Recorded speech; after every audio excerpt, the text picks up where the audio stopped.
Alright, what's going on, my boogaloos? Today we'll be talking about drag queens reading to children. Now, I'm a pretty accepting person. I love all races, even the bad ones, but I think this might be going a little too far. If you want to touch or suck some Bob Bikini, like, go ahead. I don't really care, but please, leave the babies out of it. Suck some pee-pee, wag your wieners around, I don't care, just don't involve any kids. Oh, that was weak, sorry. So as I was saying before, drag queens are reading in front of children. And it's not just a one-time event, apparently this is some sort of trend. And since I'm a cool kid, I don't follow trends. Alright, let's make fun of people for being different. The Heights Public Library today debuting a new children's story hour called Drag Queen Story Time. Stephanie Whitfield sat in on the program designed to promote acceptance. Okay, well, if the intention is to promote acceptance, why not just invite some regular-ass gay dude in there to read to kids? Maybe you can read a book that involves a same-sex couple. It would be completely appropriate, and you get to preach about acceptance. And there you go, you just killed two doughboys with one shotgun. Good morning, everybody! The Heights Library had a special guest for story time. Oh my goodness. Everyone is dressed so nice. I wish I would have worn a nice costume for y'all. A visitor who usually performs for an older audience.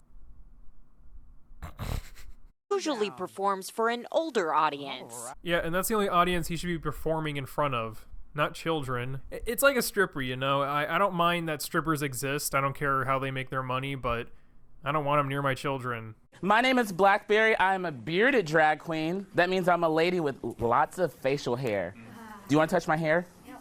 No. Smart kid. Those hairs could have sucked him in like pussy pubes. Ladies, that's why men prefer you to be shaven. It's not because we're more attracted to women who don't have pubes. It's because we're afraid your pubes are gonna grab us like Dr. Octopus and like suck us into your vagina. Same thing goes for gay dudes. If you're a top, I would be cautious about your partner because his ass hairs could grab you at any moment. Alright, I went way off topic, but that's just a weird comment to me. Hey kids, you wanna touch Uncle Diesel's beard? Promise it won't hurt you. This program is geared towards kids 10 years old and younger. Oh god. Do these kids even know what a vagina is? Because I didn't figure that shit out till I was like 19. It just seems a little too young. I just want to expose them to things they don't get to see every day and want it to become the more normal and more accepted. Then you should have just invited some regular ass gay dude. This whole drag queen thing is overkill. Hey Timmy, you see that bearded man dressed as an anime protagonist? Yeah, that's normal. No, it's not normal. I'm sorry, but it's just not. Should we be more accepting towards drag queens?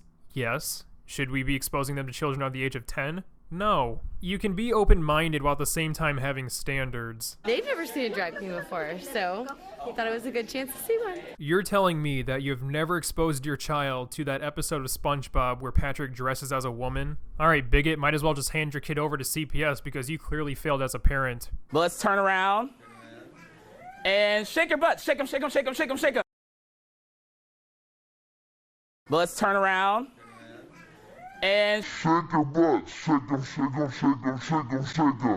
What sane parent would take their kid to this and think, wow, this is so fun. I'm completely comfortable with this adult performer shaking his smelly ass in front of my 5-year-old's face. Again, if they're wagging their wieners in front of adults, I don't care. But if they're doing this in front of children, then it's completely different. It was a first for this branch of the public library, too. It was a first for this branch of the public library. It is amazingly unique, and that is ultimately something that we strive for sure. We definitely, at this particular branch, but also at Houston Public Library, always want to promote diversity, understanding, inclusion, and fun. Yes, here at this library, we strive for uniqueness. Yes, as a matter of fact, next week we'll be inviting our special guest Randall, who is a proud follower of Satan. He will be demonstrating a goat ritual to all of us. I think the children are gonna love it. Blackberry says reading is a way to break the stigma of drag in queer culture. that's the whole goal, is to make kids that aren't used to seeing something like me more comfortable to seeing it. So once they go into school later on in life and they see something that's totally different from them, instead of bullying, they're more accepting. That's why I asked them to touch my beard and shake their asses. Yeah, I think there's a little more to it besides this anti-bullying message. Throughout the whole video, you were giving me Rapist vibes. Maybe I'm being dramatic. Maybe he's just simply a weirdo. I'm a weirdo. To be honest, I was just joking about him being like a child sex offender or something like that. I mean, it's not like he actually is one. And breaking news, we have just confirmed that a registered child sex offender has been reading to children at a Houston Public Library as part of its Drag Queen Story Hour. Okay, so no one did any background checks. That's comforting. Yeah, and I'm sure all this happened because the Karens were too afraid of being called a boogaloo. Storytime is popular in Houston, but tonight it has a lot of people fired up. That's because of one of the presenters turned out to be a registered child sex offender. No one had looked into his real name. A statement from the Houston Public Library says, in part, we failed to complete a background check as required by our own guidelines. We deeply regret this oversight. No participant is ever alone with children. No, we just allowed him to sexualize them. Yeah, come on, fetuses, drop that ass on the floor. Whoever twerks the longest gets to kiss me on the cheek. The library also says that it is taking action, making sure that everybody involved in their programs is background checked. They also say they have not gotten any complaints of inappropriate behavior. Wiggle, wiggle, wiggle. 1, 2, 3. Stinky cheese. Amy Schumer's vagina.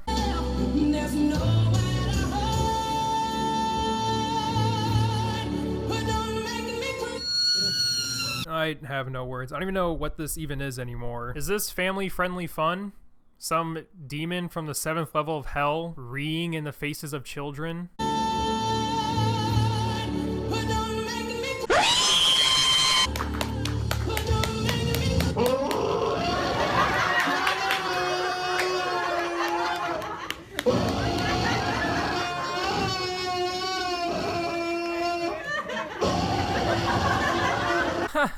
My child's traumatized. Oh, good fun. Hey, Timmy, quit being a bigot and stop crying, you pussy.